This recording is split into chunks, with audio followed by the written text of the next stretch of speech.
All right, so for today, we're going to continue our lecture on Renaissance city planning. So last time we talked a little bit about Pienza and what the Pope was doing, how he was transforming this city, and we saw all the different power plays that he was doing, right? We have our bishop's palace, our palazzo, our cathedral, and finally the town hall that was kind of hidden in that curve. Today we're going to be looking at a couple more examples from around the same time period so that we get a little bit more practice and familiarity with what the power dynamic looks like during this time. We'll also get a little bit more background on some of these families, just so you understand a little bit more of the context, and we can get a little bit more world building as to why they're making these certain moves. So first off, I did want to show you this map of Italy around the 1400s, which is the time period we're talking about. And you can see it is very, very fragmented, especially on that northern portion. And the reason is, when you have trade come in from Istanbul, or what was Constantinople at the time, right, you want to bring it in through the sea. And so if you were to travel by sea over here, you would then have to travel by land through the whole boot of Italy.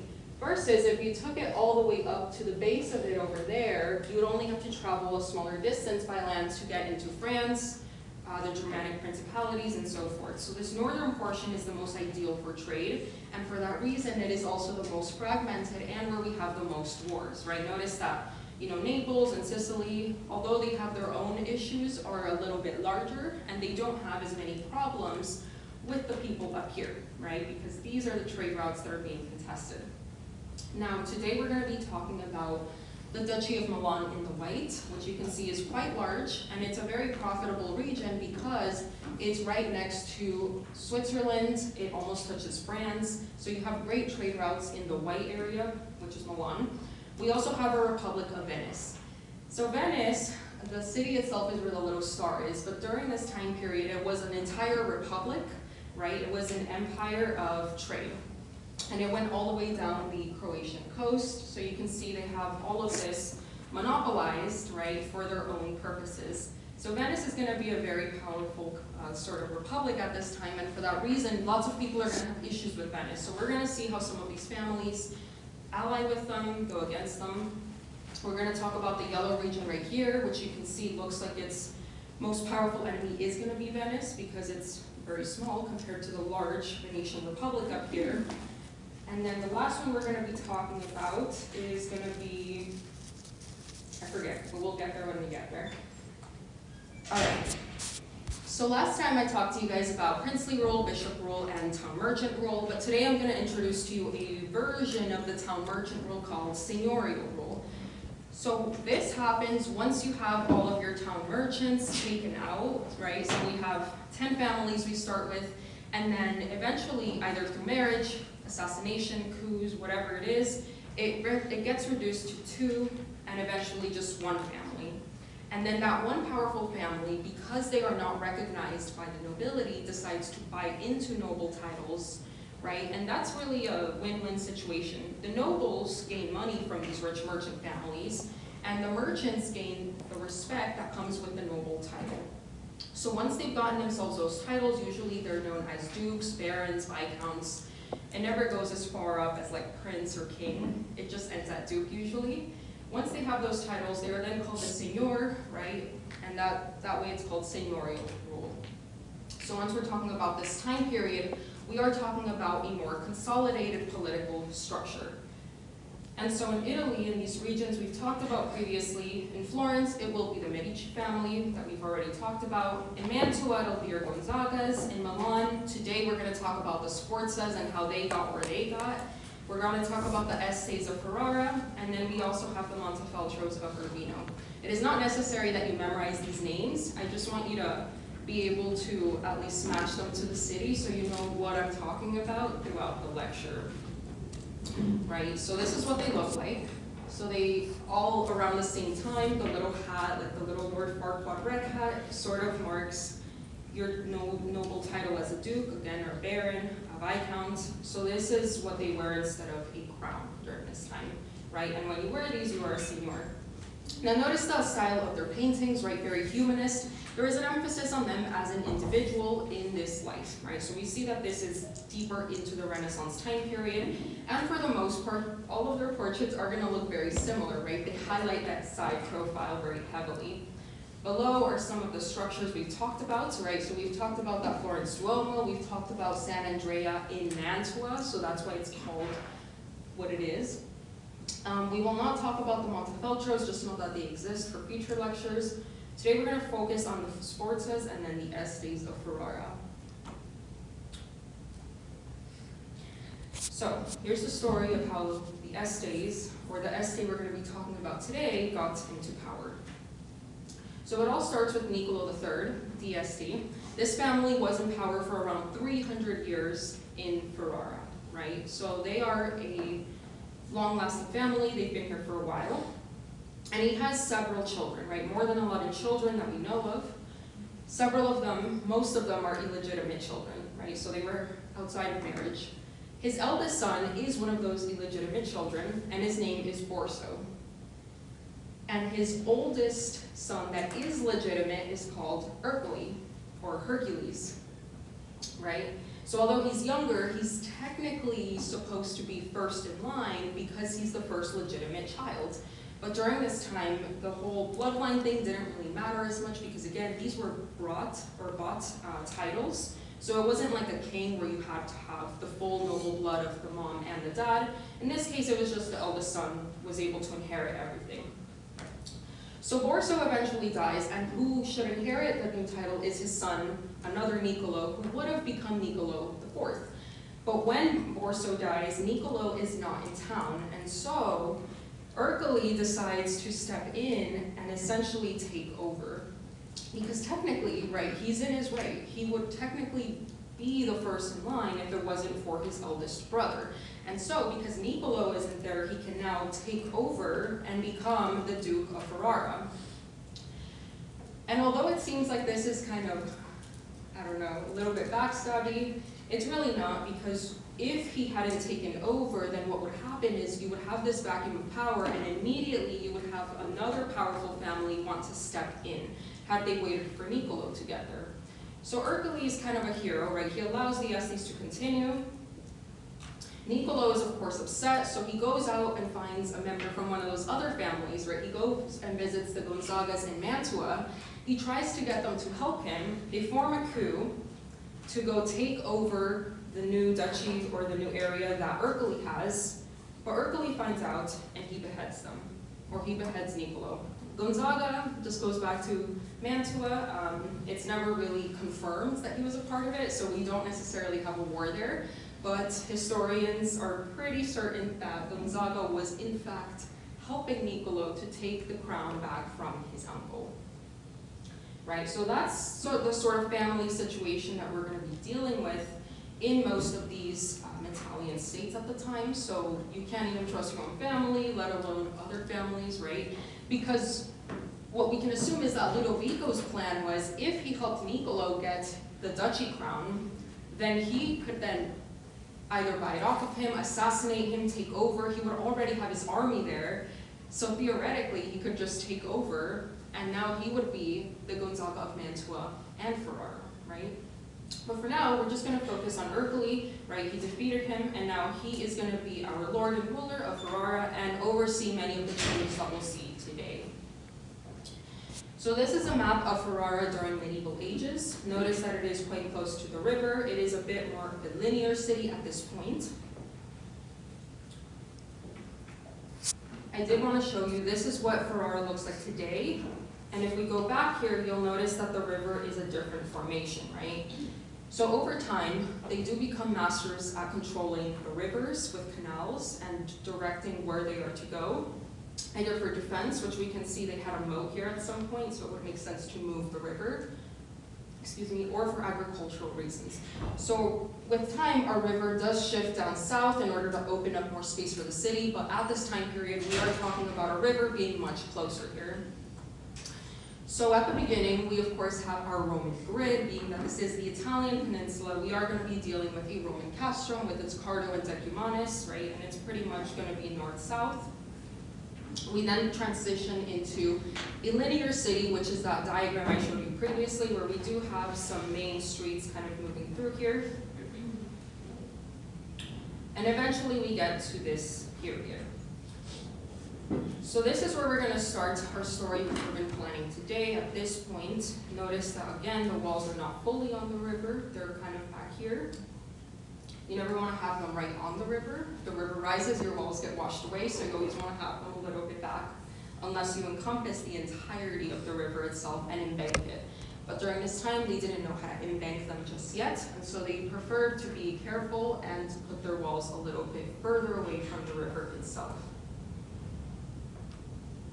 Oops. All right, so really quickly, we're gonna look at the map of Ferrara, and I'm gonna show you where the town center is, and then some of the structures that we have there, so we can begin to see who was in power and when.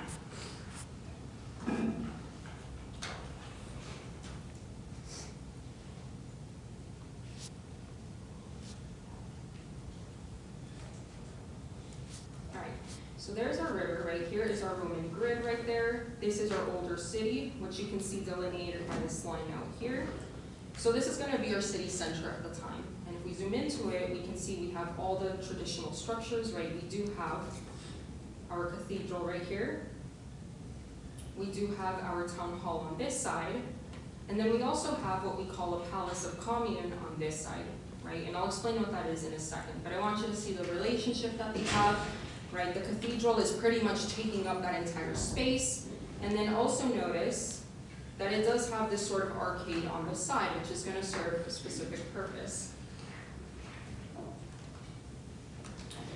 So our cathedral now has this arcade on the side, and what this does is it allows more rentable space to give merchants a place to be, where it's covered and away from the elements. And what the church does with that is they gain revenue, right? So this is how they're able to fund future projects and restorations of the church itself by renting out these market spaces. Usually you wouldn't do this, right? You would respect the church and you would not be putting business into it in this way. But again, these are merchant families, and this is a time where mercantilism is quite powerful, and so, you know, they kind of forget about the whole religion thing, and they do add business on the side of it, and the church does benefit from that. On the other side, we do have our town hall, which unfortunately was destroyed during the World Wars. It was bombed. What we have remaining of it is the original tower right here, and then they did reconstruct all of this, which is why it looks a little bit more modern than what we're used to. But the archetype is still there, right? We have our loggia, we have our windows. Our second floor would be right here, the second floor meeting room, and then at some point we would have had a staircase on here as well. And this is where we would have held elections. And then on the other side, we have the Palazzo Commune. So this is where eventually, once you consolidate down to one family, they would become the presidents, right, or the captains of that commune, and they would be in charge of keeping things honest and essentially be like a police force, right, because they have the most influence in the city, and they would live here. And this is where our Este family begins. So once they become slightly powerful and they become dukes, they then move into this place here. And this is going to be important because it's our first step in urban form that we're going to look at. So notice it has its tower, right? It kind of does look like a town hall. It's just not as large. And it also doesn't have that staircase in front of it because it's not meant for anyone to enter it. It is for a specific family, and it is to hold a specific position. At some point, this was a position that was elected, but over time, it became something that was inherited by the children of the Este family. So we're beginning to see how things go from being electoral, right, a little bit more of the town council style of government, to something that is more hereditary or more princely, which is eventually what the Estes become. So the old Este home, the one we just looked at, is going to be right here, right? This is our church, town hall, and then the Este commune to oversee the markets. But as they became more powerful, they realized that they had to expand if they wanted their name to be known. And so they moved up here and they built a new home in the form of a castle fortress, right? And the new line, or the new border of the town, became this line out here. Right, so there's a river. This was the city wall. The Estes moved their new castle all the way up north, right? Which, if you think about it, it makes sense and it doesn't make sense. On the one hand, if you are the most powerful family, you would technically want your home to remain in the center, right? So ideally, what they could have done is just take down their old home and just rebuild it. But the reason that they did not do that is because that old home, even if it's not fit for them anymore, is a testament to them being the legitimate rulers of Ferrara, right? If they tore that down, they'd basically be destroying their own family history. And again, it is very important that they prove that they are the rightful heirs to this title because they weren't born into it, they bought it at some point. So they want to make sure that they have the evidence that they are the rightful rulers here, and then they build their new home up there. And notice that it is right in line with the old one, so that way it is quite close. And anyone that comes into the city will immediately see the both of them, the new and the old home. So I have a question for you, right? If we look at the map, notice that their home, they could have put it anywhere, right? But they decided to put it up north over here. And remember that this is Ferrara, the yellow state. So why would they put their new fortress on the north side of the city? Yes? Trade with Venice? Not to trade with Venice. To defend? To defend from Venice, yes. Venice is a monster at this time trying to take over everything, and notice how small Ferrara is in comparison. So it would make sense then that their new fortress, because this is not a nice, dainty palace, it is in fact a castle fortress, would now become a part of this new wall. And it would in essence become a strong, bastion where if Venice did want to enter through the gates, they would have to get through that fortress first. So, if we look at the architectural language of it, you can see it does have a moat around it. It is quite solid. We do not have beautiful classic detail with big windows and loggias. It is very much a solid and massy type of architecture for defense, right? And everything about it, you have little windows up here, you have places for archers to be, is for the defense of the city. So the Estes are proud of the city, they are defending the city, and the people like them because of that reason. Because rather than using their money to build a fancy little palazzo, they decided to use it on this, right? Which in some ways is self-glorification, but again, it is primarily to defend the city from the Venetians. Right, so you can see the moat a little bit more clearly, and then this is a remnant of the ancient wall. So the wall would have run right here, right? This would have been the northern edge, and this would have been the main entry gate. So if the Venetians were planning to invade Ferrara, they would have to go in through this tiny little opening right here, which would be very difficult, and on top of that, get through that entire fortress before they were ever able to get into the city of Ferrara. Now, back to the old estate home, which is still quite important. If you notice, we do have this little kind of arch on the front over here, which doesn't really make a lot of sense functionally, but symbolically, it does have a very powerful position there. So again, you could easily just walk around it. You don't necessarily have to have it there. But what we see, notice that the fortress, the new one, is over here in the background, and then the old one is back here with this right next to it. So on top of it, we do have a statue of an Este, again, to mark that they are the patrons of the city, defending the city, right, on a horse, ready to go to war for the people. But also, what do you think that the arch is doing in relation to the new fortress back here? Yes? Framing. Yes, it is framing it. So what they're doing is, as you walk through this area, and I couldn't find an exact image of it, you basically see the new Este home framed very clearly through this archway right here. So they are connecting the old family home with the new family home, and symbolically they are declaring themselves the rulers and defenders of Ferrara.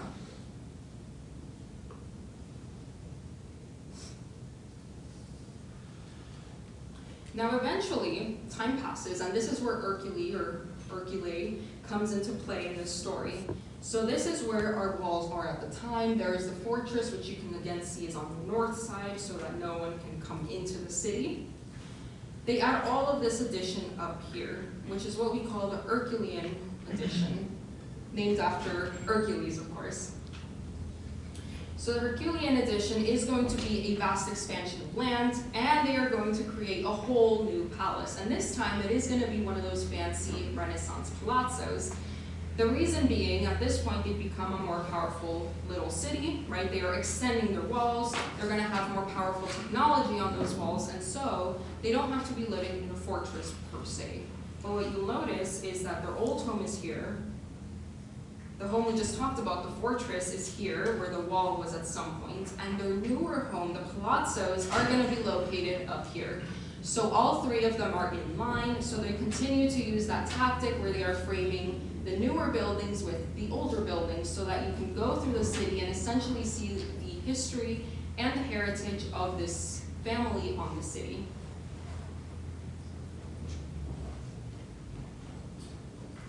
Right, so assuming we are exiting from the castle gates right here, you would eventually run into their new palazzo in the back.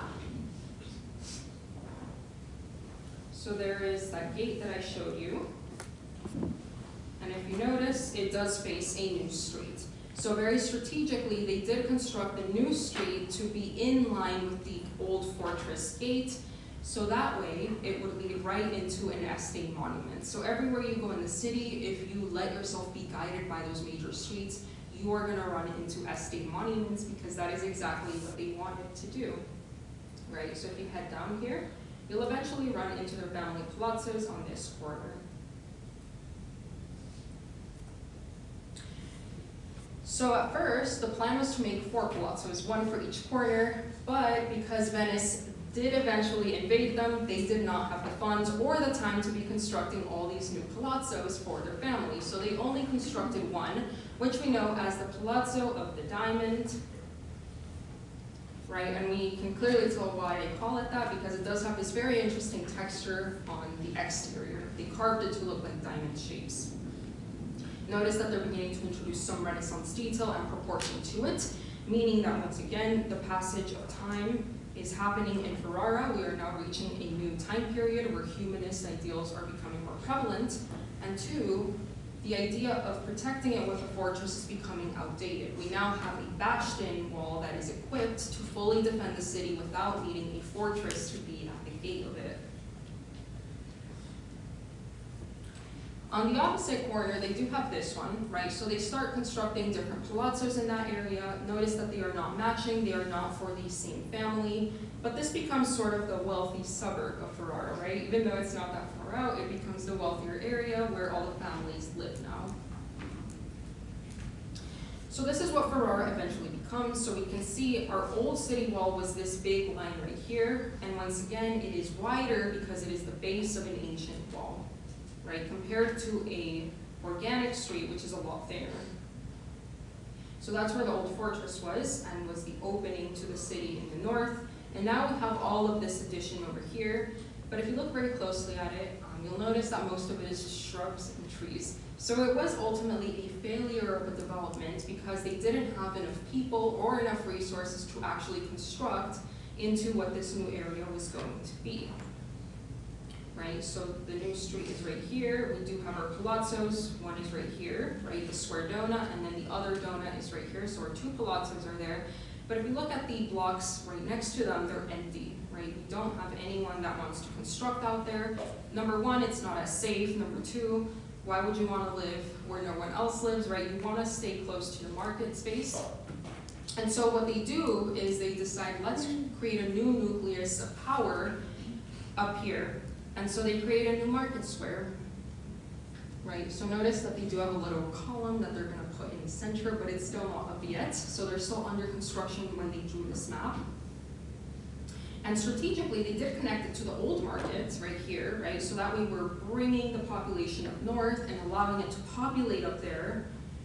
And we also create a bridge right here so that you can bring in the trade from the farmers out here into the city, and now they'll have a much closer square to sell from than this square down here. But even this was not enough to save the development. Again, there just wasn't enough people, and at that same time, Venice did decide to invade them, and so Ferrara didn't really do all that well. Even today, you'll notice that there's a couple empty lots here, right? So the city did grow outside of this eventual bastion wall here, but some of these are still empty lots. This is that new city square, and notice that it is not your typical market square. It is not paved. It is instead this kind of park type of composition. Right, so we know that it wasn't quite as successful as a market because it's not really geared towards doing that. Had it been a correct marketplace, this would have been a plain of just paved stones so that you could have as many people selling their things out here. Now they do create some arcades around the periphery, but ultimately this market doesn't come nearly as close as the original market in terms of success. And so this is the last map of Ferrara that I'm going to show you for today. You'll notice that they did create a whole other defense mechanism down here, and that at this point they have deviated the river, right? So the original river, remember, does run right here. They used some of it to create their moats for defense, and then they deviated the rest of it over here to where it lies today. Any questions on the estates of Ferrara, or anything that you guys want me to go over again? Okay, we're gonna move on to the Sforzas in Milan. I think this story will be a little bit more clear. There won't be as many steps to it, and we're just gonna focus on one singular plaza. So the story of the Sforzas in Milan, originally we do have a legitimate duke called Filippo Maria Visconti, right? So the Visconti family are the heirs to the Duchy of Milan. Now they're in trouble, probably because of Venice, because if you recall, that big white blob, which was Milan, is right next to the big pink blob, which is Venice. And so he hires what we call a mercenary army. And if you're unfamiliar with the term, basically it's an army that you hire. So they're not people that come from your city or from your province. They're people that you pay to fight for you. So they're not always the most reliable because they could turn on you at some point, or if you don't pay them, they'll just assassinate you and help the other side. So it's not a great gamble, but when you don't have the manpower, you're just forced to hire a mercenary army, which is led by Francesco Sforza. He is the leader of the army that he hires. Now Visconti does have a daughter, and she is technically the heiress to the duchy because he does not have a male heir. And so Francesco Sforza is very smart, and he decides to marry her, right? So that way the duchy has gained the power of his army, and they've also gained what is going to become their new male leader or heir, who is Francesco Sforza. So when the original duke, Visconti, dies, the Duchy of Milan hates Sforza because they have seen his mercenary army, they know how violent he is, and so they decide to overthrow him before he can ever get in power. And they try to start what they called a Republic of Milan. It ultimately fails. He pretty much executes all of them, and he cements himself into the duchy. Now the next person in line to this duchy is of course going to be their son, Gian Galeazzo. He's going to be the new heir to the Sforza title now that the Sforzas are in power. But because his father dies before he is of age, what happens is you have to assign someone as a regent. And this is usually going to be an older male family member, right? So Ludovico becomes the new regent to Gian Galeazzo, which means he's technically the duke temporarily until Gian Galeazzo is of age. If Gian Galeazzo never gets to that age, then Ludovico becomes the duke. And so mysteriously, Gian Galeazzo dies, right? And historical records indicate that he was poisoned, which doesn't happen out of nowhere. So we can assume that Ludovico probably poisoned his own nephew. And so that way he's assuring that he will be the only male heir in line for the Duchy of Milan. And so that is how the Sforzas gain power. We can see that compared to the Estates, who have been around for centuries and centuries, the Sforzas did take it, as their name suggests, by force from the old duke, right, through a marriage alliance, and then through assassination. And this does happen over and over and over again. So if you're in the Sforzas family, you really have to watch your back with your own family members, especially the male family members. So Ludovico is who we will be talking about today. This is the Piazza Ducale that we're going to be talking about. So we're only going to be looking at the arrangement here in the center. Oops. So we have what is the ancient castle or fortress up here, and then number 1 is going to be our plaza. So we're going to be looking at the relationship between the two and how that changes over time because of Ludovico and later a bishop. So to give you some context of why it looks the way it does, there is some topography that goes on in this region. Right, so you'll notice that the castle fortress, which is this entire ring, is a lot higher. It is situated on a hill, while the plaza is a lot lower, right? So that is the relationship immediately between the two of them. On this end, we do have a church that we're going to be looking at.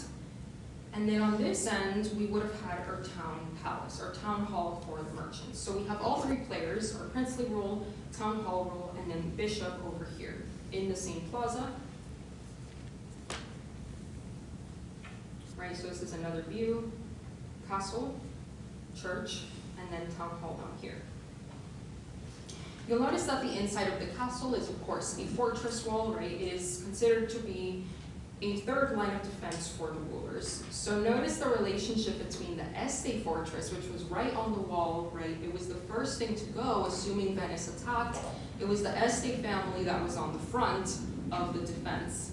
In this case, in Vigevano, the Sforzas are sort of cushioned by the rest of the people. So before Venice or whoever it is that's attacking them gets into their castle, they're going to have to go through the subjects first. So once again, we see that the urban grid tells us a little bit, not just about who's in power, but how they ruled, right? So the Sforzas don't really care about their people as much as they care about defending themselves. Now, one of the interesting things that we'll see, by the way, this is a snake over here, which is going to be their insignia or their family crest, I think quite appropriately. This is going to be an escape route, right? So Ludovico Sforza knows that everyone hates him, that people do not want the Sforzas in power because they are abusive, they're constantly executing people and making examples of people for standing up for their rights. And so he does create this swift escape passage for himself. Right, so I'm going to show you guys what that looks like in connection to the castle. Right, so the city gate would have been around here, and if you notice this big long thing right here, that is a bridge that goes over everyone's homes, just wide enough for Ludovico to get on his horse and run out of town if the townspeople decided to revolt against him. So again, we know that the townspeople don't like him. He doesn't care for them. There are tensions there. That is why he is so isolated up here, and that is a very sort of intrinsic looking Castello versus the Estes, who were more open, more loved by the people, and were all about protecting their city, right? Sforzas are more concerned about their own citizens attacking them. Right, so there's the escape route, right? You can see the old city walls were right here, so he could easily just cross over the river and be gone. And the people would have to go through this entire thing before they ever reached him. So it is a very convenient escape path. And then we have our plaza down here. So what Ludovico does is he decides that he wants that plaza to now become the forecourt to his palace. Okay, so rather than leaving it for the people, for it to be a market square, for it to be a center of communal power, he decides that he will now make it an example of his princely rule as the duke. So what he does is in this corner back here, you will notice he does carve out a staircase. So this thing that is sticking out is now connecting the Castello into the market square, right? It is creating this sort of protrusion that was not here before. And in order to do this, he pretty much destroys all of the merchant homes that were on this side around the market. So now he's made an enemy out of all the people that are merchants in the city. And then he takes their town hall. He also demolishes it. He reconstructs it in a sort of way. And he inserts that huge stair right there. So now this does not read as the people's marketplace. It reads as the forecourt to his castle. So it's just kind of adding even more things to make people hate the Sforza family here. This is what it looks like at some point. You'll notice that the staircase is missing. It was later removed by someone else, which we'll talk about. But the staircase would have originally poured into this area of the square, and our town hall, you'll notice there's a missing window, is this right here, right? No tower, no balcony, There is a loggia, but there's no second floor meeting room. There is nowhere to make elections. You'll notice that around the perimeter, we have these snakes again, right? So again, this is the Sforza family crest. They decorated the whole top of it with their emblem so people would not forget that they were the rulers of the town. And then where you see this tower right here is where the staircase, which you can still see right there, would have come into that plaza. There's our town hall, right? Very unassuming. If you did not know how to identify it, you would probably miss it. Notice that it's not even a carved crest up here to mark what it is. It's just painted on. So over time, the sort of idea was for it to fade, right? And in the same way that the merchant family has now faded, because Ludovico is the absolute ruler of this town. So the merchants hate him, people hate him, the bishop hates him, everyone hates the Sforzas right now because of what they're doing. There is a loggia underneath it, right? So at least you can still sell your things. But what he does is make it super inconvenient for the people that are bringing their stuff in on carts to get into the plaza. Because you'll notice, in order to create a uniform facade that looks beautiful for the forecourt of his castle, he blocks the streets with columns, right? So now you have to walk underneath this whole colonnade in order to get into the market square, which is very annoying when you have lots of traffic, and again, when you are having very heavy carts full of produce to bring into the market square.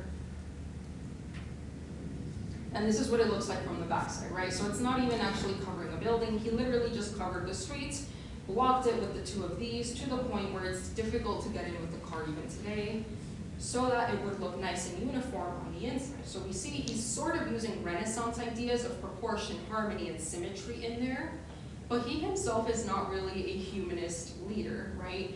So Renaissance, we see Renaissance ideals are used as an agenda to make yourself look like an enlightened leader when really you're the worst tyrant of them all, right? This is when people want to adopt it, so they don't look medieval, even if they act very, very badly towards their people.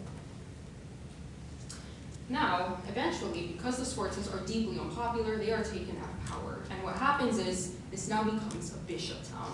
So Vigevano goes from being a merchant to a duke to a bishop town in the course of around 600 years. And we're gonna see how that affects the way that this plaza looks later down the line. So for one, you will notice that down here, the staircase is now missing, right? So it's still there, but they don't allow it to protrude into the space. And as you saw in the little Google image, you don't really see the staircase unless you're looking for it. So it's no longer something of importance. They block it off, and that way you have a nice uniform facade. And what are we now looking towards? We're now looking towards this church. The church now becomes the focus of the plaza. So we've inverted it from focusing on this side and flipped it to focusing on this other side with the bishop over here. Right, so the bishop wants to mark his territory, erase the legacy of the Sforzas, and he also wants to take advantage of everything that Ludovico did to beautify the plaza, right? So you never know who you're ultimately working for in these times, and Ludovico's plaza becomes the bishop's plaza. Now, one of the interesting things the bishop does, what is he doing with the facade right here? Right, so the front of the church, the original church, is the block right here.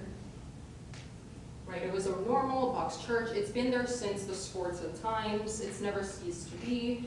But the bishop gives it this new look in the front over here. So this is the addition that I'm talking about. Does anyone want to guess why they formed it that way? Yes? When you walk from the streets, you can see, like, you can identify it's probably something important. Mm-hmm. So in part, it is so that when you're walking, you can see it from both angles because it has the curvature instead of being flat.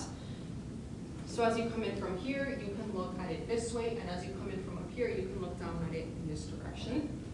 What else do you notice about the facade? What is it doing? Yes? It's symmetrical, so it's like an arm with the Yes. template.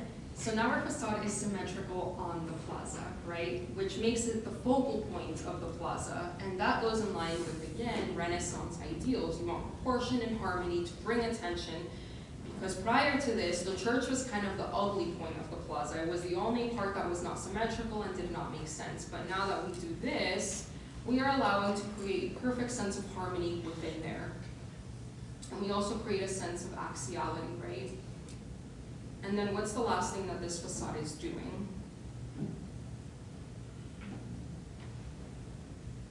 Welcoming people.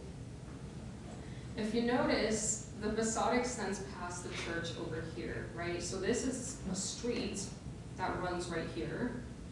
And what they do is they extend the facade all the way over here. So again, it looks symmetrical, but really the church is only this part right here. But the bishop understood that in order to create a sense of harmony and proportion, he would have to take over this little bit right here. So from the front, as we're in the plaza, it does look quite beautiful. It looks like it's perfectly on center,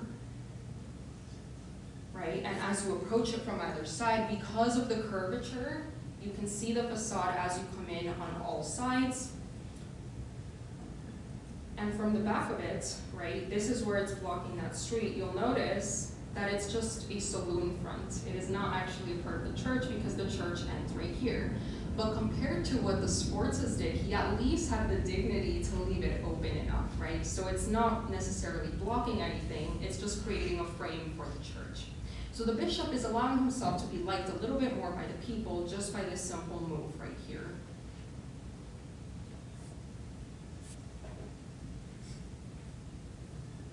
All right, so those are two families, how they operated, how their urban forms reflect a little bit of how they operated and ran their cities and how people liked or didn't like them.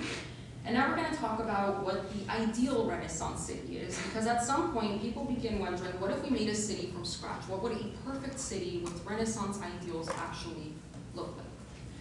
So to review, architecturally, we talked about the Renaissance meaning a couple of different things. First, there was a demand by these merchant families to create plazas where they could play out their different power plays, right? And two, we abstracted proportion, harmony, and symmetry to create a more orderly world. So if we put these two things together, right, somewhere where you can display your power, somewhere where you can, present symmetry and balance and proportion, and then a third item is defense, because you have all these duchies and kingdoms fighting against each other, so we add defense into that mix. We then get the ideal Renaissance city becoming something quite interesting. So it becomes a city that, number one, celebrates the power and authority of the figurehead within the city, and number two, a city that exemplifies geometric patterns of what they considered perfect forms that would not otherwise result naturally, right? So what I'm talking about here is perfect circles, perfect squares, perfect golden ratios, right? Those do not just happen naturally, right? People just want to build streets next to their homes, which is why radial cities are very messy and why linear cities are also very crooked. But with the ideal Renaissance city, the idea is if we're making it from scratch, we might as well lay it out in a nice orderly fashion. And so we start getting things like this. So this is one idea that they had, and you'll notice that it is this really cool kind of diamond pattern with a perfect grid, a central area in order to display power, so we can assume that the family palace is going to be somewhere here.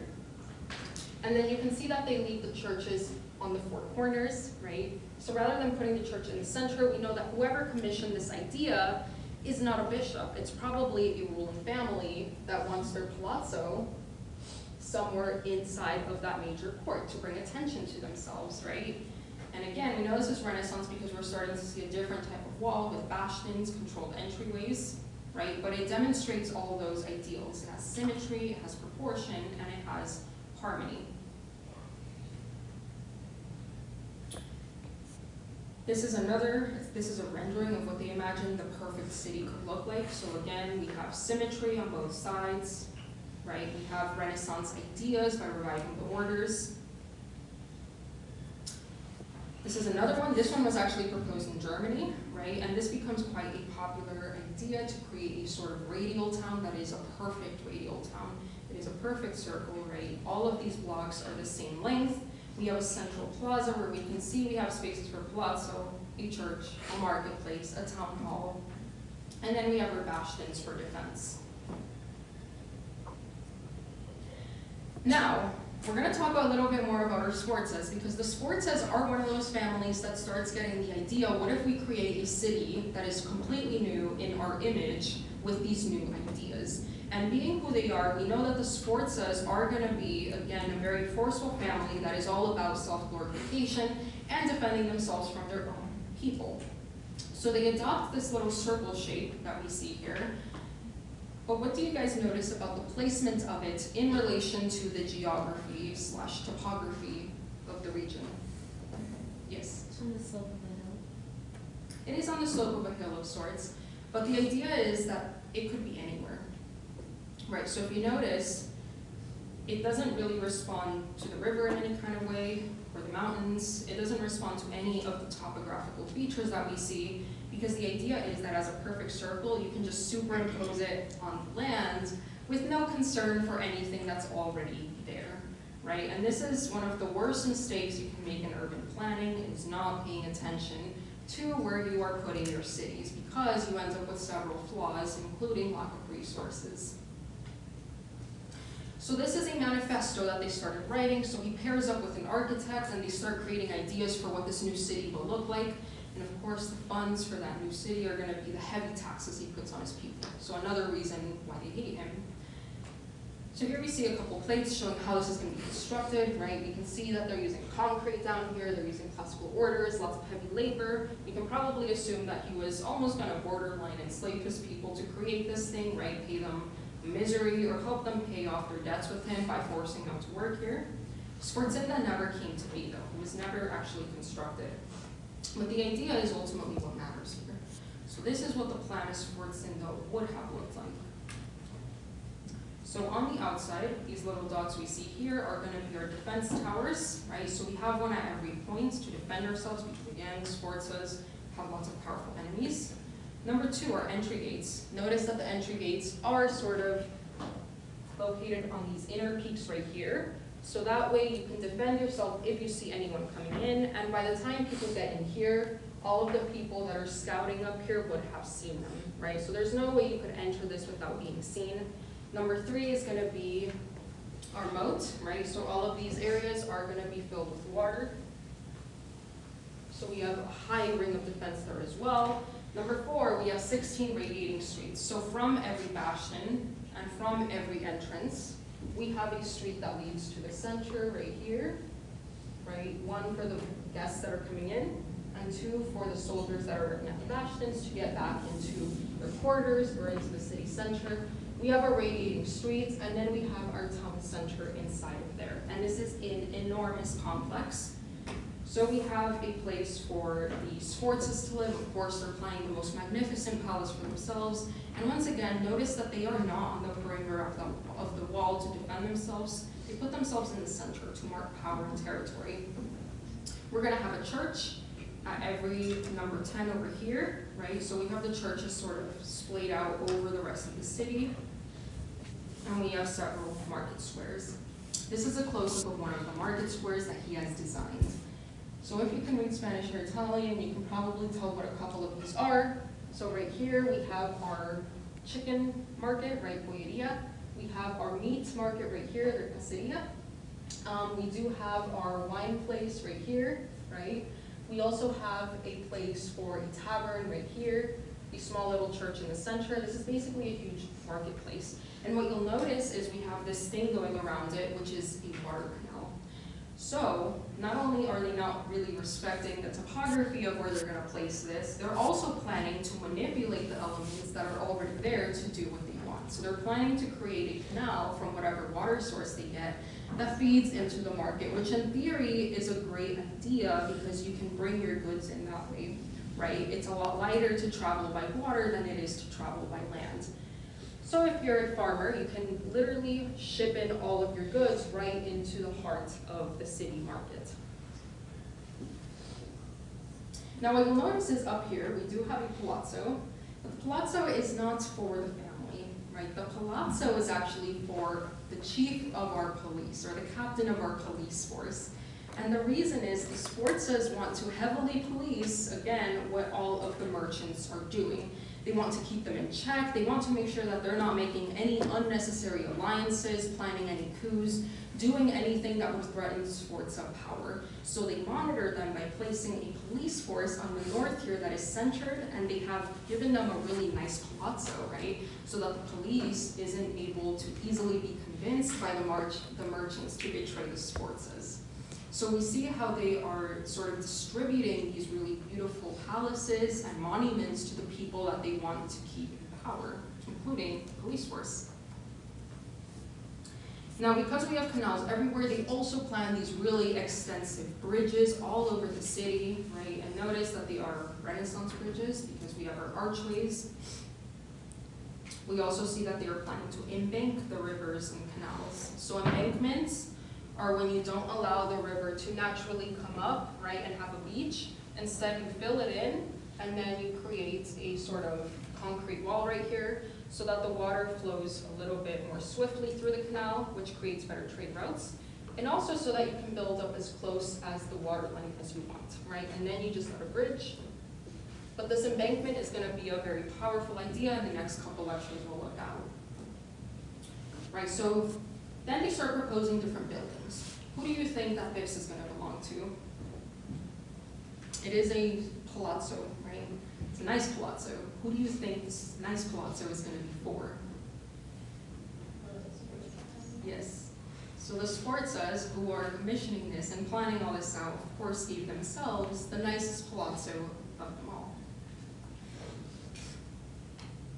Then we have this other palazzo, right? And I want you to notice the difference between the language of the two of them. Though they are both palazzos, this one doesn't have the center tower, which means that whoever's in it is powerful, has money, but is not quite as powerful. So who would be the second in line to the Sforzas to have power here? Bishop. The bishop. So this is going to be a bishop's palace. Then we have these ones, right? So these are starting to get a little bit more simple, and we see that it's 4 towers, so we can probably assume that maybe 4 families live here, maybe they rent out different floors. So who do you think is going to live in this type of palazzo? The merchants. Yes, the merchants. Even though we don't like the merchants, and we don't want them to get into power, we still have to keep them somewhat happy, right? We can't straight up take everything away from them, or they will turn on the Sforzas. So these are going to be for our new noblemen, right? So they're going to grant a couple titles to pretty much buy the loyalty of some of the merchants, and in exchange, the merchants are going to be a little bit more legit. Then we have this. This is, of course, going to be one of our marketplace types, when we can tell because of our loggia and arcade all the way around the bottom. And then this is the funniest one. So this is the most complex of all of them, right? Very beautiful, lots of ornament. Who do you guys think that this is for? The police. No? No? Who created these plans? The architect. Yes. So the architect creates this for himself, which you can see it's not quite as grand in scale as the Sforza one because he doesn't want to get his head chopped off, but it is the most detailed out of all of them. And you can see he's putting every single architectural detail that he can think of onto this building, right? We have a little bit of blind arcading in the back here, right? Every surface you look at has something going on. So though it's not quite as big in size, it is still very, very ornate. So the architect is kind of putting himself into the plan as well. So once again, we see some self-interest going on. Assuming Sforza had been constructed, the architect would have been very well off. This is a pretty funny one. So this is what we call the House of Vice and Virtue. I don't know why, but during, probably up until like the 19th century, there was this concept that if you had a building where you had the best of humanity and then the worst of humanity, it would somehow make you want to be better. So you had these levels, you had vices down here, and then virtues up here. Virtues meaning higher learning, right? So we kind of had a mini university on the upper floors. And then what do you guys think they meant by vices being down here? Yes. Prison. Not prison, Like poor people. not poor people. It's somewhere where you go to satiate a vice. let's put it that way. So at the bottom, we're gonna have our brothels. So the students are gonna be studying up here, they're gonna be the example of virtue, and meanwhile, you're gonna have people in brothels there with the vice side of things. So again, I don't know why they loved putting these two things side by side during these centuries, but I guess the juxtaposition of it, the idea was that it would make you want to become a better person if you saw good people on the top levels. Right, and again, we have Sforza here, right, vice and virtue, represented by the trees. Then we cover workers' housing. So you'll notice that there's water canals all around them, so it's almost like a little Venice that he's trying to create, where you can kind of ship yourself in here, or you can walk with a series of bridges. But notice the workers are given a sort of nice, commodity with having their own homes instead of being in a crammed city center. But they are still very monitored here, right? So we know that we probably have some kind of police force watching them at all times. They're probably going to have their homes checked every now and then to make sure they're not doing anything illegal. And then you'll also notice that because they're completely surrounded by water, if they wanted to, let's say, murder an entire block of them, they could do that. And they could just lock them in here by closing off the bridges. So it was a way to have absolute power over the people that were working their city as well. Now, Sforzinda never gets constructed, right, fortunately, because it doesn't seem like a great place to live unless you were Ludovico. But what we do have constructed is Palma Nova, and this was commissioned by the Republic of Venice itself, right? So now we're talking about the biggest empire, trading empire, of the Renaissance time period, and we'll talk about them a little bit more next time. But Venice, their symbol is going to be a winged lion, because Saint Mark, who is their patron saint, had this dream that an angel came to him in the form of a winged lion. So that's why it is their symbol. Okay? So this is what Palma Nova looks like. I want you to notice that it is, once again, an ideal sort of Renaissance city. But what we see here is we have all these radiating streets getting into the center over here. And what do we see in the middle of that city? If you can see it. So that's a tower. It's like a castle tower for defense, right? So the idea behind Palma Nova was, if your outer walls fail to defend the city, you have that inner fortress there to protect yourself, right? Now, this plan was altered because they realized that there was a very big flaw in the plan. So if you go back to this one, you'll notice that there are 18 streets leading into the city center here. But in the actual as-built plan of Palma Nova, we only have 6. So the idea is that your local troops can be positioned in the center of town, and assuming that these outer walls failed, they buckled, they gave in, and our enemies were now in the city, all you would have to do is block those 6 streets that actually get into the center, and so now you're creating a secondary fortress in the middle of the city itself. So it serves as a sort of fortress defense mechanism, right, if anything were to happen. Notice it even has its own little moat there, right? Now, our mercenary troops, right, they did have some space for them to stay in as well. And again, mercenary troops are people that you pay to become your army. And once again, mercenary troops are not to be trusted because if the enemy finds out that you hired them, they'll just pay them more to betray you, right? And so then you're gonna have your mercenary troops in the city attacking the city that they're supposed to be defending, which is why the local troops are in the center so that they could close it off in the case that the mercenaries betrayed them. And the mercenaries are out here because they want to be in the city walls to protect it, but they don't want to be right in the center in case they turn on them. So lots of politics going on here. The center is once again an area of display, so the Republic of Venice will probably appoint someone as a general, as a small nobility title to oversee this and give them a small palace. But because Venice is a very large empire of trade and they are quickly expanding, they're going to be more focused on the defense of their goods, their markets, their merchants than they are on appointing another noble title. Right, so theoretically you could just block those off.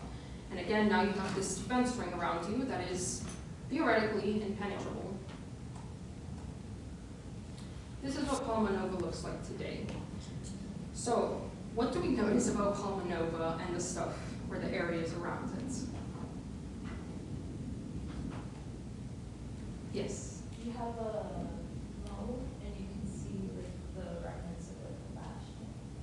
Yes, we do have our moat and our remnants of bastions, and usually what happens when we get rid of one of our city walls? What happens to where it was? Right, technically, this should have become an expansion of that city, but it didn't because Palma Nova is an example of why these ideas don't really work and they're ultimately a failure. So I'm going to show you a little bit about where Palma Nova was situated and why ultimately it didn't work. Right, so first off, we do have our 3 streets. One comes in here, one comes in over here, and then our third one comes in through the south. Those were conceived to be that way since Renaissance times. But again, notice we do have all these little settlements. All of them are very organic, right? And they're only located here because Palma Nova is located here, but Palma Nova itself never expanded. Why? Because if we look at this territory, it doesn't make much sense to actually put it there. There are no local resources, right? Where is the water? Where are the rivers? Where are the mountains for defense, right? If you look at the way people settle, they always choose a river, right? Somewhere that has water. They choose the valleys in order to have agriculture in there. And Palma Nova is just kind of situated in the middle of a big plain. So not only are you vulnerable in terms of military, but you are also vulnerable in terms of your economy, right? Because now your farmers have to walk really large distances just to service Palma Nova. So if you're a farmer, you're probably not going to want to live around this area. Instead, you're going to get closer to these other urban centers, right, that are closer to the valleys, to the rivers, where you can easily ship in your goods, right? Because notice there's really no river around this. So at some point, they might have filled it with like marsh, and the reason that they used marshes is because they had mosquitoes, and mosquitoes carry diseases which would defeat your enemy troops, right? But they would have never really had a full-on moat in this because there's no water to source the water, or no river to source your water from, right? There's a bit of a reservoir down here, but you can see that's man-made, it's not natural.